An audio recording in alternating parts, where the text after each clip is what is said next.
ಇಲ್ಲಿ ಉಪಸ್ಥಿತರಿರುವಂತ ಮತ್ತು ಈ ಒಂದು ಕಾರ್ಯಕ್ರಮದಲ್ಲಿ ಭಾಗವಹಿಸಿದಂತ ಮತ್ತು ಇಲ್ಲಿಗೆ ಆಗಮಿಸಿದಂತ ಎಲ್ಲ ನಾನು ಯಾರ ಹೆಸರು ತೆಗೆದುಕೊಳ್ಳಿಕ್ಕೆ ಹೋಗೋದಿಲ್ಲ. ಯಾಕೆಂದರೆ ಒಬ್ಬರ ಹೆಸರು ತಗೊಂಡು ಒಬ್ಬರ ಹೆಸರು ಬಿಟ್ಕೊಂಡ್ಬಿಟ್ರೆ ಬಹಳ ಕಷ್ಟ ಆಗ್ತದೆ.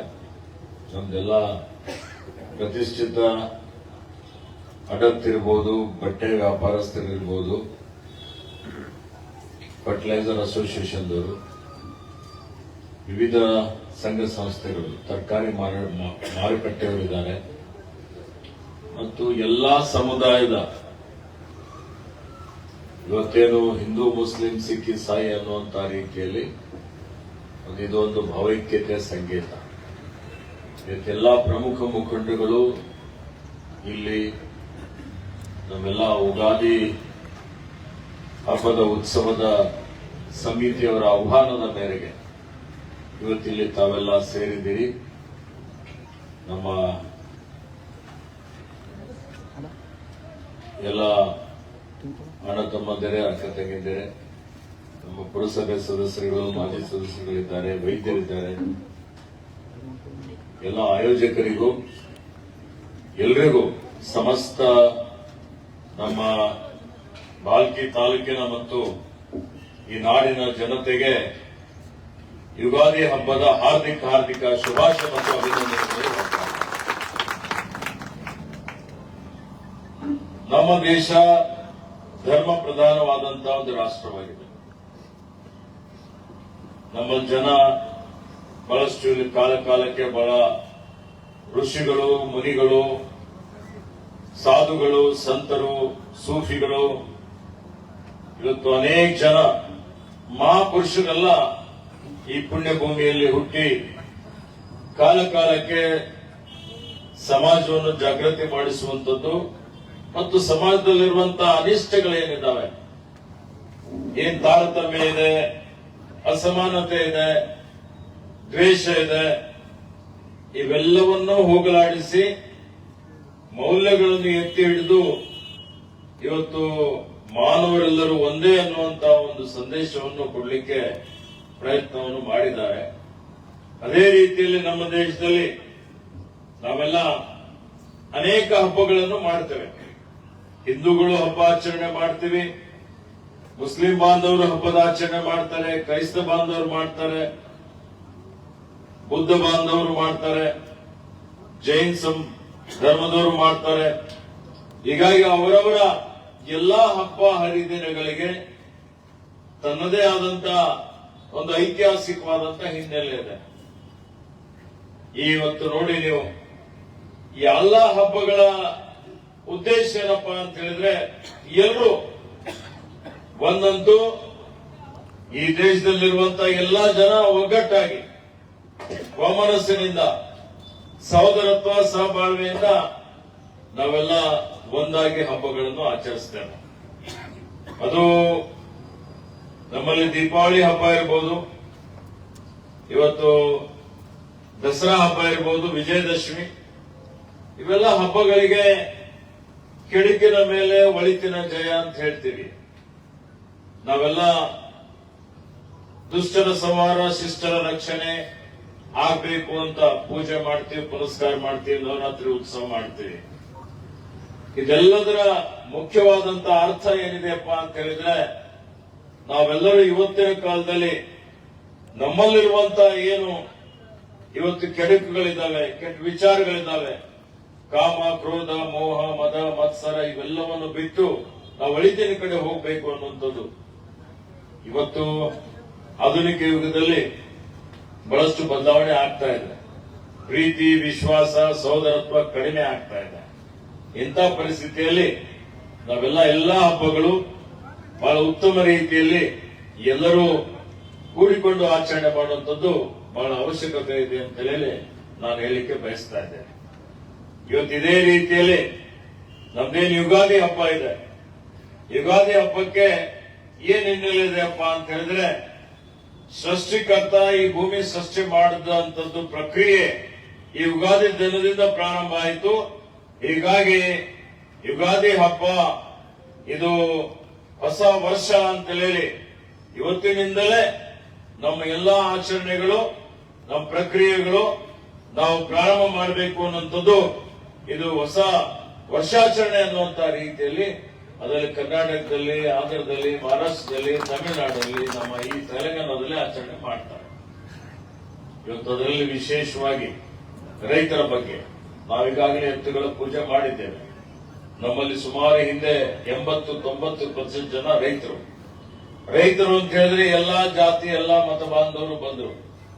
ಇವತ್ತು ರೈತರೇನು ಬೆಳೆ ಬೆಳೀತಾರೆ, ಆ ಬೆಳೆ ಬೆಳೆದು ಅದಕ್ಕೆ ಕೃಷಿ ಉತ್ಪಾದನೆ ಬರ್ತದೆ, ಹಾರ್ವೆಸ್ಟಿಂಗ್ ಆಗ್ತದೆ, ಕೊಯ್ಲು ಆಗ್ತದೆ.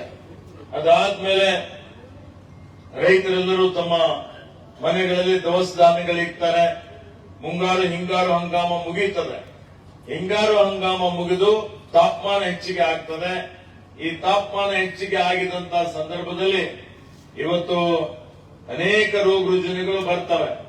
ಹೀಗಾಗಿ ಮುಂದಿನ ಹಂಗಾಮು, ಈಗ ಮುಂಗಾರು ಹಂಗಾಮ ಬರ್ತದೆ, ಮಳೆ ಬರ್ತದೆ, ಯುಗಾದಿ ದಿನ ಮಳೆ ಬರಬೇಕು ಅಂತ ಹೇಳ್ತಾರೆ. ನೋಡಿ, ಹೋದ ವರ್ಷ ಇಡೀ ರಾಜ್ಯದಲ್ಲಿ ಬರ ಇದೆ.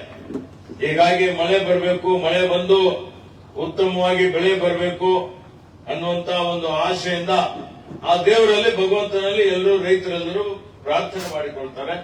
ಪ್ರಾರ್ಥನೆ ಮಾಡಿಕೊಂಡು ಯುಗಾದಿ ಹಬ್ಬದ ನಿಮಿತ್ತ ಬೇವು ಬೆಲ್ಲ ಸೇವನೆ ಮಾಡ್ತೀವಿ ನಾವೆಲ್ಲ, ಕರೆಕ್ಟಾ? ಅಥವಾ ಬೇವು ಬೆಲ್ಲದ ಪಾನಕ ಮಾಡ್ತಾರೆ. ಪಾನಕ ಮಾಡಿ ಕುಡಿತಾರೆ. ಅದರ ಅರ್ಥ ಏನಪ್ಪಾ ಅಂತ ಹೇಳಿದ್ರೆ, ಬೇವು ಬೆಲ್ಲ ಕುಡಿಯೋದ್ರಿಂದ ಇವತ್ತೇನು ರೋಗಗಳು ಬರ್ತವೆ ಈ ಸಮಯದಲ್ಲಿ, ಕೆಮ್ಮು, ನೆಗಡಿ, ಜ್ವರ ಇವೆಲ್ಲ ಬರ್ತಾ ಇರ್ತವೆ. ಹಿಂದಿನ ಕಾಲದಲ್ಲಿ ನೋಡ್ರಿ, ಆಯುರ್ವೇದದ ಪದ್ಧತಿ, ಅವ್ರ ಉದ್ದೇಶ ಏನಪ್ಪಾ ಅಂತ ಹೇಳಿದ್ರೆ, ಇದು ಬೇವು ಬೆಲ್ಲ ತಿನ್ನುವುದರಿಂದ ಅಥವಾ ಬೇವು ಬೆಲ್ಲದ ಪಾನಕ ಕುಡಿದ್ರಿಂದ ನಿರೋಗಿಗಳಾಗ್ತಾರೆ, ರೋಗ ಬಂದ್ರೆ ಹೋಗ್ತದೆ, ರೋಗ ನಿರೋಧಕ ಶಕ್ತಿ ಮನುಷ್ಯನಲ್ಲಿ ಜಾಸ್ತಿ ಆಗ್ತದೆ ಅಂತ ಹೇಳುವಂತ ಒಂದು ಪ್ರತೀತಿ.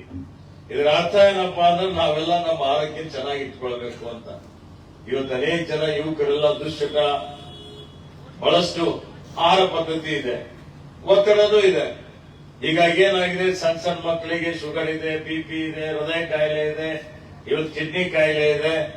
ಎಲ್ಲಾ ಬಹಳಷ್ಟು ಆಧುನಿಕತೆಯಲ್ಲಿ ಬಹಳ ಎಲ್ಲಾ ಪ್ರಗತಿ ಆದ್ರೂ ರೋಗನೇ ಸರಿ. ನಿಮ್ಗೆ ಇವತ್ತು ಅನಾರೋಗ್ಯದಿಂದ ಬಳದ್ರೆ ಕರೋನಾ ಬಂದ ನೋಡಿ ಹೆಂಗಾಗಿದೆ ಅಂತಲೇ. ಹೀಗಾಗಿ ಬೇವು ಬೆಲ್ಲ ಸೇವನೆ ಮಾಡುವಂತದ್ದು ರೋಗ ನಿರೋಧಕ ಶಕ್ತಿ ಜಾಸ್ತಿ ಆಗಲಿ ಅಂತ ಒಂದು. ಮತ್ತೆ ಅದರ ಜೊತೆಯಲ್ಲಿ ಮನುಷ್ಯನ ಜೀವನದಲ್ಲಿ ಸಿಹಿನೂ ಇರ್ತದೆ, ಕಹಿನೂ ಇರ್ತದೆ ಅಲ್ಲ. ಇವತ್ತು ಕೆಲವೊಂದ್ಸಲ ಜಯನೂ ಆಗ್ತದೆ, ಕೆಲವೊಂದ್ಸಲ ಹಿನ್ನಡೆನೂ ಆಗ್ತದೆ. ಸಿಹಿ ಕಹಿ ಏನೇ ಬಂದ್ರೂ ಅದನ್ನು ಸರಿ ಸಮಾನವಾಗಿ ತೆಗೆದುಕೊಳ್ಬೇಕು ಅನ್ನೋಂಥದ್ದು. ನೀವು ಸಿಹಿ ಬಂತು, ಜಯ ಆಯ್ತು ಅಂತ ಹೇಳಿದ್ರೆ ದರ್ಪ ಬಂತು ಅಂದಂಗೆ, ಹಂಗ್ ಬರಬಾರದು ಅಂತ ಹೇಳಿ. ಅಥವಾ ಸೋಲಾಯ್ತು, ಹಿನ್ನಡೆ ಆಯ್ತು ಅಂತ ಹೇಳಿದ್ರೆ ಮನೆಗೆ ಹೋಗಿ ಮುಖಬಹುದು, ಹಂಗೂ ಆಗಬಾರದು ಅಂತ ಹೇಳಿ. ಅದಕ್ಕೆ ಇದು ಸಿಹಿ ಕೈ ಏನೇ ಬಂದ್ರೂ ಸಮಾನವಾಗಿ ಸ್ವೀಕಾರ ಮಾಡಿ ಅದನ್ನು ಎದುರಿಸುವಂತಹ ಶಕ್ತಿ ಆ ರೈತರಿಗೆ, ಆ ಒಂದು ಜನರಿಗೆ ಸಿಗಬೇಕು ಅನ್ನುವಂಥದ್ದು ಇದರ ಒಂದು ಅರ್ಥ. ಈ ನಿಮಿತ್ತ ನಾವೆಲ್ಲ ಯುಗಾದಿ ಹಬ್ಬದ ಪ್ರಯುಕ್ತ ಪೂಜೆ ಆಗ್ತದೆ, ದೇವಾಲಯಗಳಿಗೆ ಹೋಗ್ತೀವಿ, ಆರಾಧನೆ ಮಾಡ್ತೀವಿ, ಬಂದು ಸಿಹಿ ತಿಂಡಿ ತಿಂತೀವಿ. ತಿಂದು ಮುಂದಿನ ವರ್ಷ ಯಾವ ರೈತರಿದ್ದಾರೆ, ರೈತರು ಒಳ್ಳೆ ಮಳೆ ಆಗ್ಲಿ, ಬೆಳೆ ಆಗ್ಲಿ, ಚೆನ್ನಾಗಿ ಉತ್ಪಾದನೆ ಆಗ್ಲಿ ಅಂತ ಹೇಳಿ ಅವ್ರು ಬೇಡ್ಕೊಳ್ತಾರೆ. ಈಗೆಲ್ಲ ವ್ಯಾಪಾರಸ್ಥರು ಬಂದಿದ್ದೀರಿ, ರೈತರು ಬೆಳೆದ್ರೆ ನಿಮ್ ವ್ಯಾಪಾರ ಚೆನ್ನಾಗ್ತದಲ್ರಿ? ಯಾಜಿ ಸೇಠಿ नहीं तो ये तो बिजनेस होता नहीं भैया, बिजनेस नहीं हो तो लक्ष्मी आता नहीं. फिर पहले आप ही प्रार्थना करना चाहिए. किसान अगर खुश है तो सब खुश है. एंट्री बलिकान स्वामी अंदारी. ಅದಕ್ಕೆ ಎಲ್ಲರದೇ ಈ ಡಾಕ್ಟರ್ ಸಾಹೇಬ್ ಇದ್ದಾರೆ, ಎಲ್ಲರೂ ಇದ್ದಾರೆ. ರೈತರು ಚಲೋ ಎಲ್ಲಾ ರೀತಿಯಲ್ಲಿ ಅವ್ರಿಗೆ ಮಳೆ ಬೆಳೆ ಬೆಲೆ ಎಲ್ಲ ಬಂತು ಅಂದ್ರೆ ಖುಷಿಲಿ ಹೋಗಿ ಅವ್ರು ಏನಾದ್ರು ಕೊಡ್ತಾರೆ. ಅದು ಫ್ರೀ ಸರ್ವಿಸ್ ಕೊಡ್ಬೇಕಾಯ್ತು ಡಾಕ್ಟರ್. ಏನ್ ಮಾಡಬೇಕ್ರಿ ಅಂತೇಳಿ ಈ ರೀತಿಯಲ್ಲಿ ಈ ಹಬ್ಬ ಏನಿದೆ, ಯಾರು अगर किसान लोग अच्छा, ऊपर वाले के दुआ से सब ठीक हो गया तो बिजनेस अच्छा होता.